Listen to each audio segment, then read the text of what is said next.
mentioned earlier, Elizabeth Warren, big rally in New York. This rally coincided with, and probably by design, the Working Family Party of New York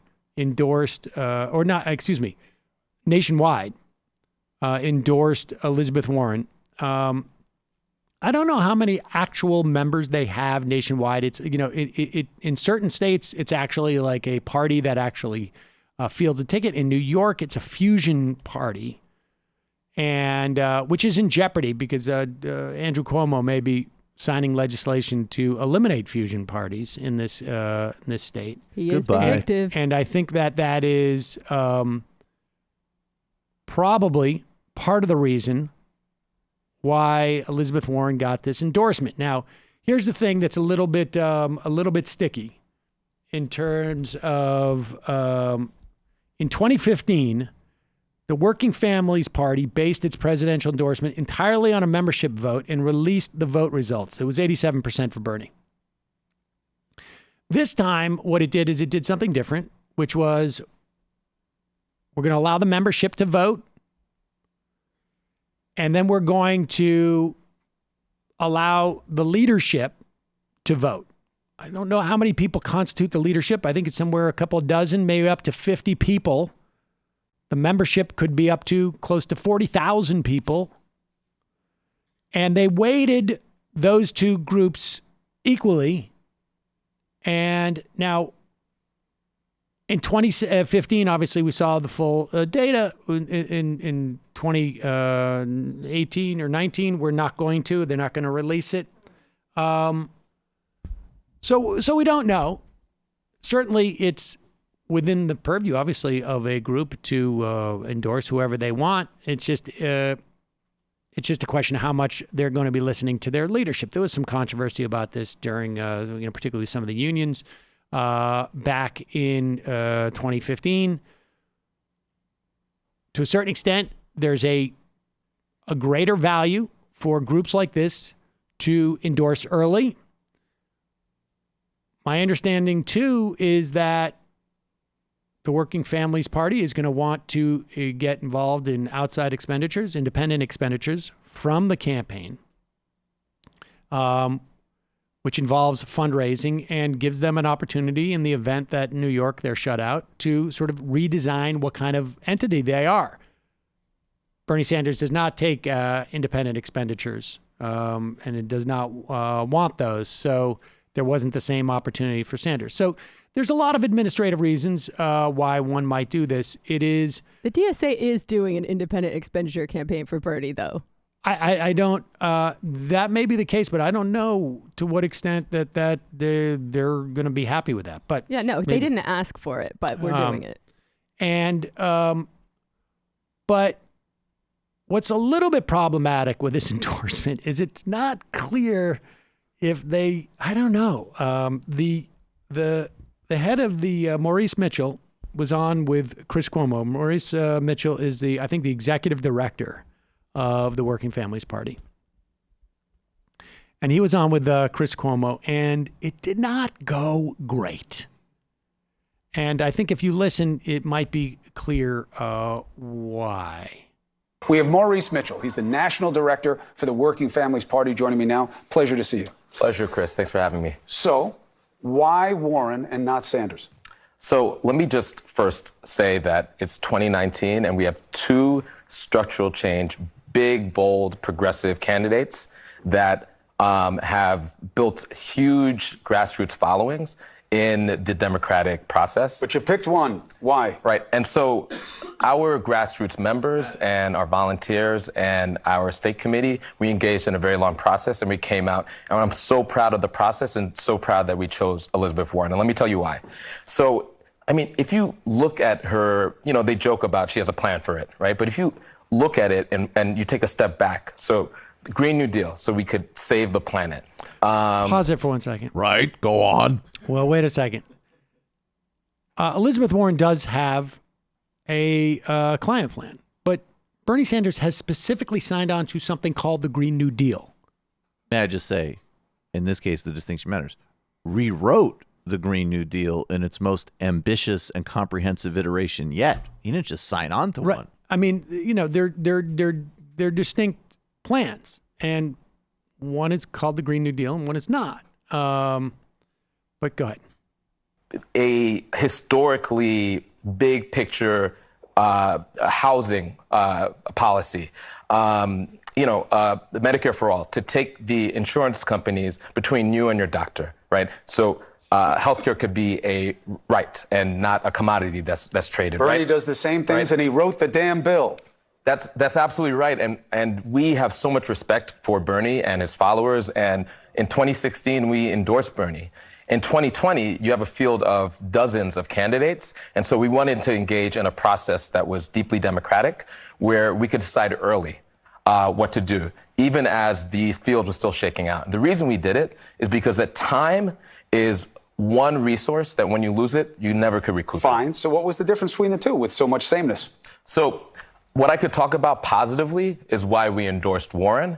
And again, I have nothing but positive things to say about Bernie, his followers, and his movement. And I think it's a plus for working people, the people that we represent, that we have two candidates that are advancing this. And I think, you saw the debate stage where they flanked each other, right? And so we want to encourage that with fellow travelers who agree with the policy change in both camps to flank these ideas and to organize. And we encourage other organizations. I'm with you, but here's why I'm pushing. Throw in. Please, here's why I'm pushing. Let's go. Because let's do it. let's get after it.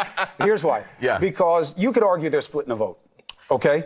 And I'm asking you why her and not him when it was him the last time. And when you say why you picked her, I'm not arguing with your reasons. You're allowed to your process. But they check the same boxes. Well, listen, we did a ranked choice vote. So we didn't So this was a vote of members. This was a vote of members and our national committee, which are grassroots activists that are part of people's organizations. And more voted for her than him. Absolutely. So that's what it was. And now we're moving forward with our candidate, and we couldn't be more proud. So, I mean, it's like Mission Impossible. Well, I mean, look, I think there was a way in the event that it is the case that literally more people in their organization voted for Warren, that you start out with that. Cuomo was had to basically walk him all the way there. You start out, well, look, people voted that way. Why did they vote that way? I'm not 100% sure because I can't talk to each one of them. But I can tell you that we're talking about two candidates with blah, blah, blah. I mean, I'm just, it is, now there is, I've also seen this reporting. People familiar with the WFP endorsement process say they expected a closer vote, but that Warren and her team had impressed members with organizing muscle that put a premium on engaging members, asking for feedback, and building relationships. I mean, I have heard reporting to the fact that they did a very good job of courting WFP members, that Warren had come out in support of a candidate. I can't remember where it was. Maybe it was in Pennsylvania.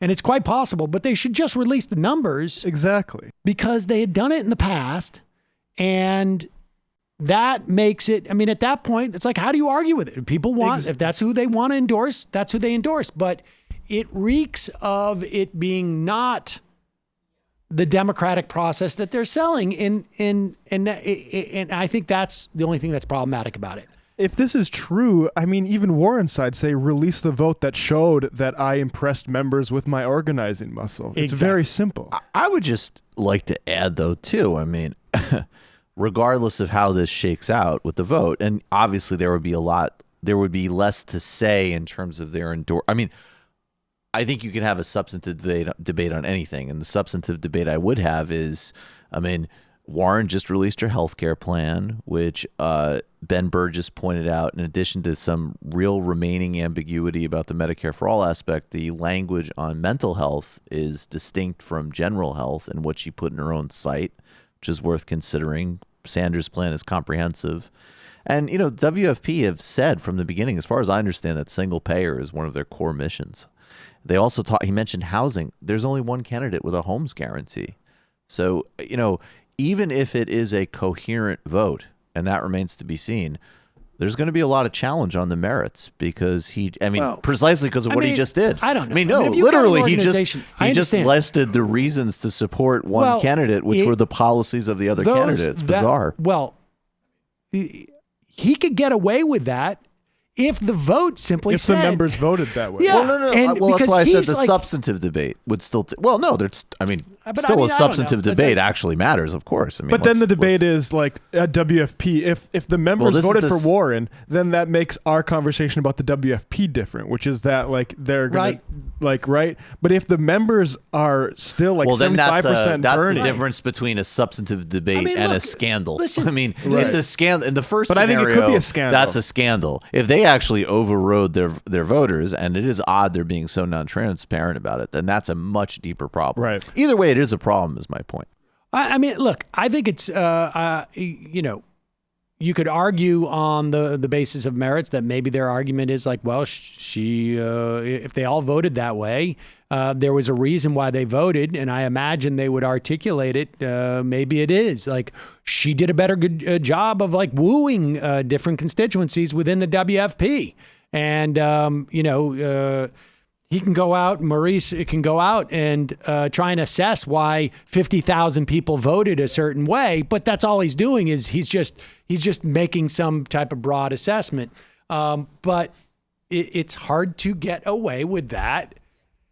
Like this is not a clip I would have played if it was, they released it and 55% of the people in the WFP total voted for a Warren. I sure would have, and then I would have played it, and then I would have done an intro to a concept called false consciousness, which like in other contexts, so maybe you should apply it to this one a bit. Well, I mean, I think you're all about blaming the electorate. They're not a but we don't know how much to electorate. blame them. Well, that's the point. Fair enough. I think we all know. But we also don't know that this one guy can fully articulate why 50,000 people voted. I don't think one person can articulate false consciousness. That's a hard thing. I think we all know why they're being we so blame shady all about electorates. This. We don't. That's They the point. would have released the numbers if the numbers said that everyone voted overwhelmingly for Warren.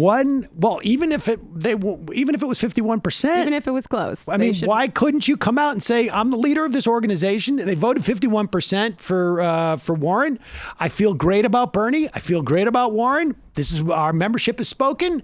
We're going to work our butts off. If Bernie Sanders wins, we're also going to work our butts off. I mean, what it comes down to is the Working Families Party is much more comfortable in the world of liberal NGOs and in the progressive wing of the Democratic Party, which is, a part of the establishment, than they are being the sort of rightward flank of something more left than that. Like their board the was DSA. like, if Bernie wins, we won't get cucked by Cuomo as easily. The DSA works in coalition with them on a lot of things, but this is one area where we're not going to see eye to eye. I would probably imagine it's less about that type of ideological assessment, and probably in the event that it was the board that overrode their membership, I would argue it's probably more consistent with what we're seeing in North Carolina with those state senators who are willing to vote for a gerrymandered district that maintain the power of Republicans to save their own seats. Yeah, I think that's the point she was not making. Purely ideological. It also goes back to who's giving them money. Well, no. I think, like I said, And the reporting I have seen position. is that in supporting Warren, they can change their operations in a way that give their organization long-term viability, and that opportunity wasn't there with Sanders.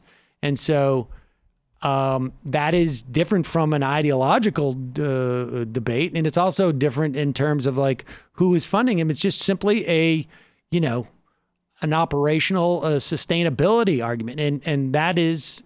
Well, it's both, right? Because it produces an ideological outcome, even if that's not the root cause behind it, right? Well, yeah, it might. But like I say, like that may not be endorsing Warren over Sanders is an ideological outcome. Yes, it is an ideological outcome, but that doesn't necessarily, they may not see the... We can endorse the candidate of the working I'm less concerned class. about the ideological outcome and more about the democratic outcome in this case right now. I'm concerned about all of it. Yeah, we should be concerned about all of it. But like, I didn't have that much faith in the Working Families Party to begin with, because I know they're more comfortable in the world of liberal NGOs and in the Democratic Party establishment. I guess that's why I'm saying I'm more concerned. I just think that framing of they're more comfortable is naive and silly and does not look at power. It's not a question of comfortability. It's a question, and I'm not being an apologist for them. I'm just saying that analysis, I think, is silly. It's not a question of like, I like these people more. No, I'm not just saying that they like the vibe. No, but you're misunderstanding what she's saying. She's saying that, if I understand you correctly, they have carved a market niche for themselves, which goes precisely to what you're just saying. So I what don't is a think word that's for the case. Yeah. It's you not a case of they've carved a market niche for themselves. Hold on. Let me complete a thought before you react, so then you can know what you're reacting to. The point... I'm reacting to carved a niche. Okay. I'm suggesting to you they're not carving a niche. You literally just said it's analogous to the North Carolina example. Right. It's not a question of them carving a niche for themselves. That's not a career niche. That's not a place in the marketplace. It's a question of survivability, which is not necessarily giving you an ability to carve. That they are at the mercy of the unions. The unions basically undercut them in their fight with Cuomo, and because Cuomo had the ability to offer the unions money and transactional benefit. This does not contradict anything that we've said that you thought you were contradicting. So what's the disagreement? It's not a question of carving a niche. It's a question of them a niche that is like their branding.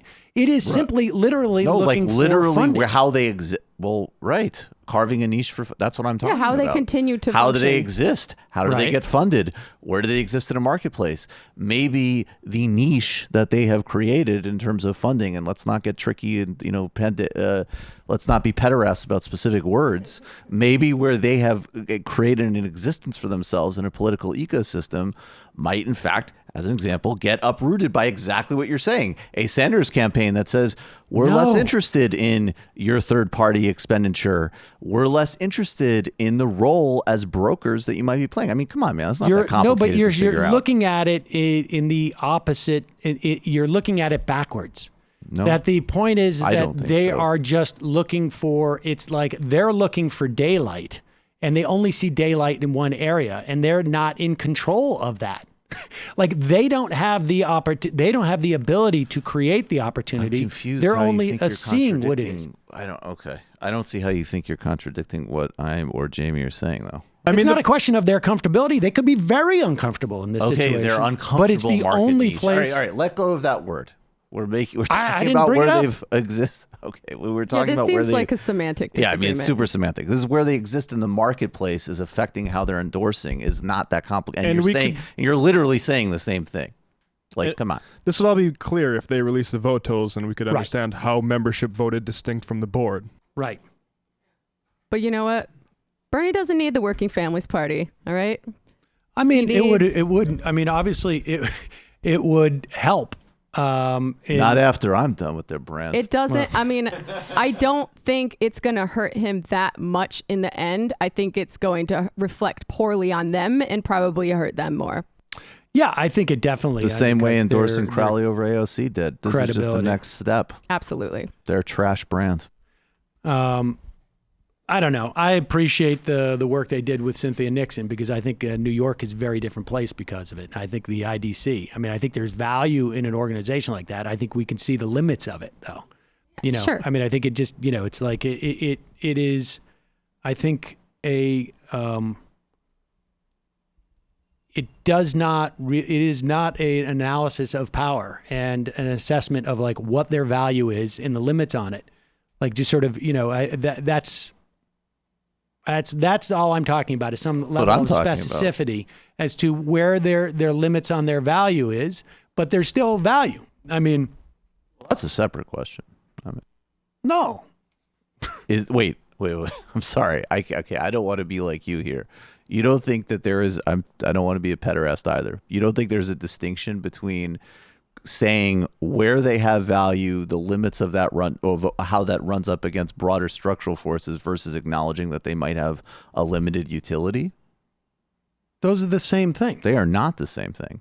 They are absolutely not the same thing. The limits of their utility are not the same as the limits of their utility? Is that what you're saying? I said two separate things. You said the definition of the limits of their power versus the limits of their utility. No, I said that in one environment, as an example, Bill de Blasio in 2012, 2013 is a net positive in national politics. In today's context, national politics has completely moved ahead of him. So his value has diminished. The context in which he operates in is significantly diminished.